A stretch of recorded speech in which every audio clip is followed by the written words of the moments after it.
तो इस वीडियो में हम लॉज ऑफ रिफ्रैक्शन पढ़ेंगे। उससे पहले हम कुछ पॉइंट्स है उसको हम कवर कर लेते हैं, उसके बाद हम लॉज ऑफ रिफ्रैक्शन पे जाएंगे। सो सबसे पहला पॉइंट जो लिया गया है वो है हमारा रिफ्रैक्शन। रिफ्रैक्शन क्या होता है?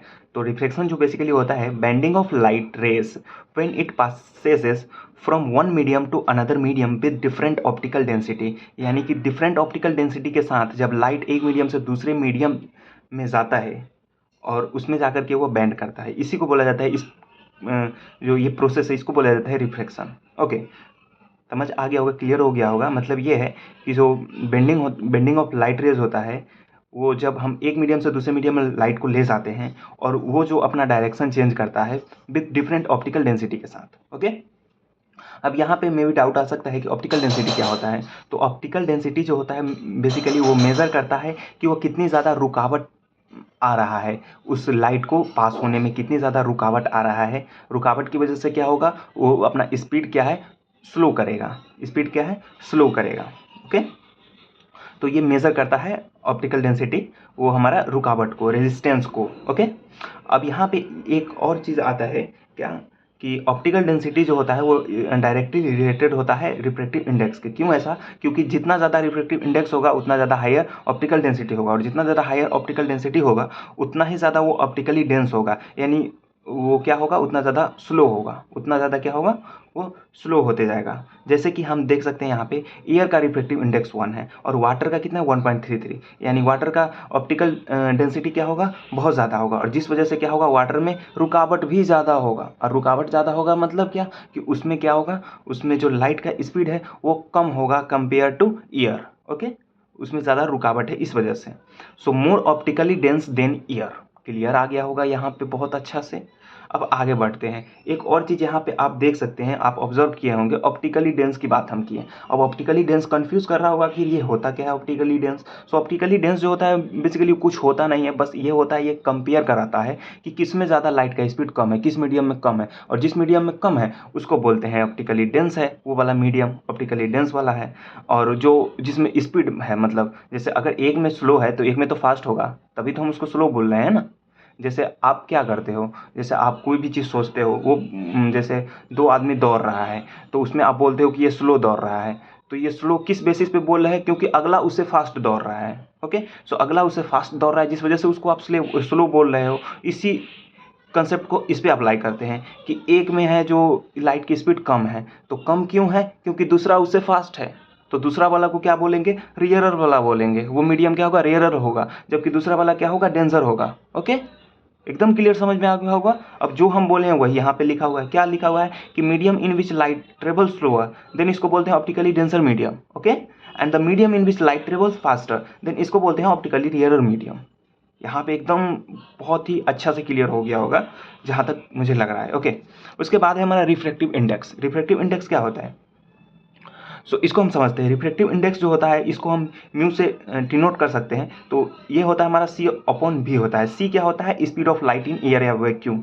यहाँ पे ये फिक्स होता है। ओके, सो इसमें इस फार्मूला जो होता है रिफ्रैक्टिव इंडेक्स का, इसमें एयर जो होता है, वैक्यूम जो होता है, speed of light in air या वैक्यूम, ये फिक्स होता है। और यहाँ पे चेंज होता है जिस मीडियम की हम बात करते हैं, जो अगला वाला मीडियम हम लेंगे उसमें बात करेंगे।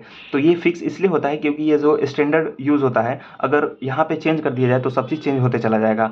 मतलब क्या कहते हैं कि इसमें ये लिया क्यों गया, आखिर इसको फिक्स क्यों किया गया। तो इसका जनरली जो जहाँ तक आपको बुक वगैरह में मिलेगा या साइट रूट पे मिलेगा, वो ज़्यादातर लिखेगा क्या, कि ये जो होता है इसमें ज़्यादा लाइट फ्री होता है और ज़्यादा क्या होता है, फास्ट होता है, रुकावट नहीं होता है अदर के कंपेयर में। ओके, सो इसमें रुकावट नहीं होता है, जिस वजह से इसको स्टैंडर्डली इसको यूज़ किया जाता है, सी को फिक्स रखा जाता है। सी को बोला जाता है स्पीड ऑफ लाइट। बाकी यहाँ पे जो है भी है वो होता है हमारा speed of light in that medium, यानी जो आप मीडियम लिए हो उसमें लाइट की स्पीड की बात करता है भी।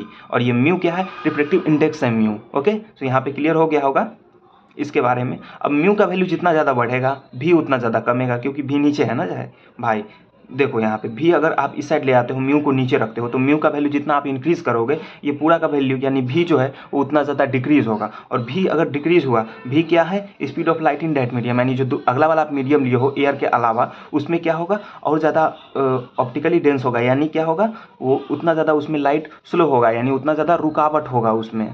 ओके, जैसे कि आप यहाँ पे देख सकते हो, यहाँ पे मुझे लग रहा है कि क्लियर हो गया होगा, लेकिन एक बार और देख लेते हैं। जैसे यहाँ क्या लिखा गया है, mu is equals to c upon v. Okay, so v is equals to c upon mu हो जाएगा। अब म्यू नीचे आ गया, म्यू को आप जितना इंक्रीज करोगे ये पूरा वैल्यू उतना डिक्रीज होगा, यानी ये पूरा वैल्यू किसके बराबर है, भी जब डिक्रीज होगा यानी भी क्या है, speed of light in that medium, ये डिक्रीज होगा। Okay, speed of light in that medium decrease होगा, मतलब स्पीड डिक्रीज होगा। स्पीड डिक्रीज होगा किस वजह से, उसमें रुकावट ज़्यादा हो रहा होगा। ओके, अब ये क्लियर हो गया होगा मेरे हिसाब से। अब पढ़ते हैं बेंडिंग ऑफ लाइट। ये क्या होता है, ये होता है बेसिकली क्या है, यहाँ पे हम दो ठो मीडियम ले लिए हैं, एक रेयरर है और एक दूसरा डेंसर है। रेयरर से डेंसर की बात करें, म्यू1 म्यू2 जो है वो डिनोट कर रहा है रिफ्रैक्टिव इंडेक्स को। ओके, सो रिफ्रैक्टिव इंडेक्स को डिनोट कर रहा है। तो आपको पता है यहाँ पे ये रेयरर है, ये डेंसर है।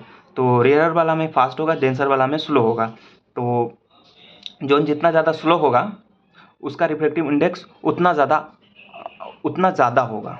ओके, क्योंकि आपको पता है अभी हम ऑप्टिकल डेंसिटी के बारे में जब हम बात कर रहे थे थोड़ा देर पहले, तो वो क्या होता है, higher optical density higher refractive index.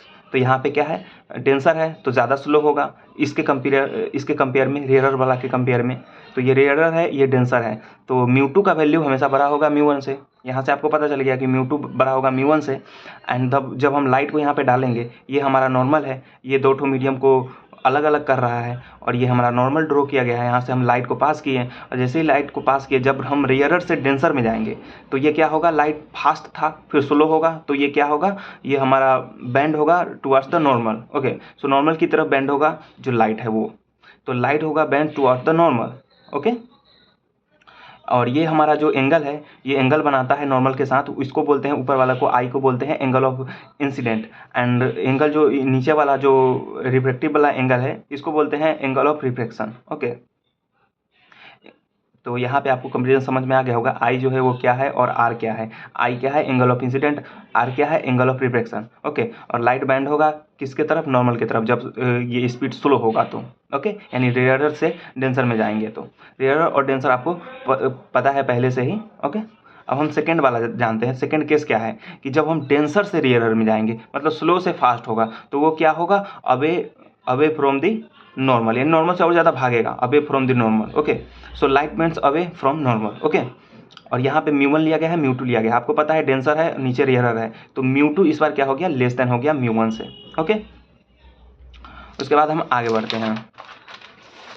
दो केसेस और हैं जिसमें क्या होता है कि लाइट जो है बेंड नहीं होता है, यानी वो क्या है, वो अपना डायरेक्शन चेंज नहीं करता है, जैसे का तैसे रह जाएगा। जबकि एक में क्या है, एक में लिया गया है म्यू1 बराबर हो जाए म्यू2, यानी रिफ्रैक्टिव इंडेक्स ही बराबर हो जाए, तो उसमें तो कोई दिक्कत ही नहीं है। लेकिन अगर बराबर नहीं भी हो, लेकिन एंगल दोनों का जीरो हो जाए, यानी कि आई जो एंगल ऑफ इंसिडेंट है वो जीरो होगा, तो वो इंप्लाई कर देगा कि आर भी जीरो हो जाएगा। आर क्या है, एंगल ऑफ रिफ्रैक्शन, तो वो भी जीरो हो जाएगा। जब दोनों जीरो होगा, डेट मीन्स जीरो होने का मतलब क्या है कि वो क्या होगा, पैरेलल होगा, नॉर्मल के पैरेलल होगा। यानी ये क्या होगा, डायरेक्ट हम सीधे एकदम डालेंगे 90 डिग्री पे सीधे डालेंगे, तो वो क्या होगा, वो बेंड नहीं करेगा। ओके, सो ये लास्ट का दो केसेस था। अब हम पढ़ते हैं law of reflection. Law of reflection का फर्स्ट लॉ क्या बोलता है, फर्स्ट लॉ बोलता है the incident ray normal reflected ray lies in the same plane at the point of incidence. यानी ये सारा जो हो रहा है, इंसिडेंट रे होगा, नॉर्मल होगा, रिफ्लेक्टेड रे होगा, वो सारा का सारा एक ही प्लेन में होगा। ओके, यहाँ पे जैसा कि फिगर एक ड्रॉ किया गया है, आप ड्रॉ कर सकते हैं। यहाँ पे नॉर्मल लिया गया है, इंसिडेंट रे लिया गया है, रिफ्लेक्टर लिया गया है, और ये बात किया गया है, यहाँ पे एक प्लेन की बात की गई है। तो ये फर्स्ट लॉ तो कुछ ज़्यादा कुछ खास है नहीं, लेकिन सेकंड लॉ बहुत ज़्यादा इंपॉर्टेंट है, इस पर नोमेनक्लेचर वगैरह भी आते हैं, तो इसको बोलते हैं स्नेल्स लॉ भी बोला जाता है।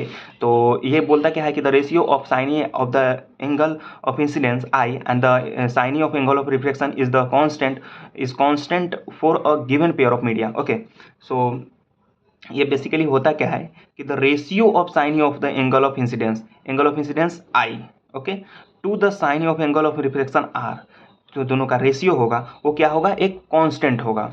अब देखिए यहाँ पे, लेकिन हाँ, मीडियम जो है वो चेंज नहीं होना चाहिए। ऐसा नहीं है कि आप अलग अलग मीडियम में, मतलब दो मीडियम पेयर अलग ले रहे हैं, फिर दो का पेयर अलग ले रहे हैं, उसमें कह रहे हैं कि बराबर होगा, वो ऐसा नहीं होगा।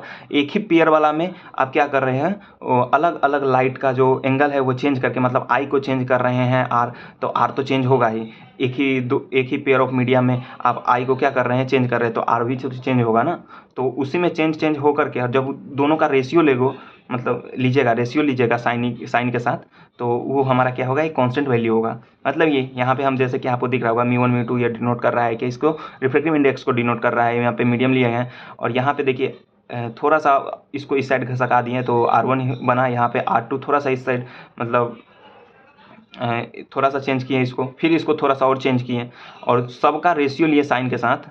यहाँ पे sine I1 by sine R1, sine I2 by sine R2, तो सबका वैल्यू एक कांस्टेंट के बराबर होगा। और एक और बात किया गया कि ये बराबर फिक्स किसके होगा, तो म्यू2 अपन म्यू1 के बराबर होगा। म्यू2 और म्यू1 आपको पता है रिफ्रैक्टिव इंडेक्स है, तो sine I by sine R जो होगा वो म्यू2 अपन म्यू1, ये स्टैंडर्ड, इसको मैथमेटिकली स्टैंडर्ड फॉर्म में लिख सकते हैं इस टाइप से। अब ये आप इसको क्रॉस मल्टीप्लाई कर दो, तो sine I by sine mu one बटा साइन आर, बटा नहीं बराबर sine R by sine R into sine mu two, sorry sine I U1 is equals to sine R mu two. ये हो गया। ये इसलिए हम लिखे हैं क्योंकि ये आपको याद करने में बहुत ज़्यादा आसानी होगा। क्यों? क्योंकि देखिए म्यू1 ऊपर में है और sine I, mu one sine I is equals to mu two sine R1, मतलब साइन आर, वही हुआ। अब ये हम यही हमारा सॉरी यही हमारा था लॉज ऑफ रिफ्रैक्शन। तो ये हमारा यहाँ पे कंप्लीट हो गया है, और मिलते हैं किसी नेक्स्ट वीडियो में। यहाँ तक देखने के लिए बहुत बहुत धन्यवाद।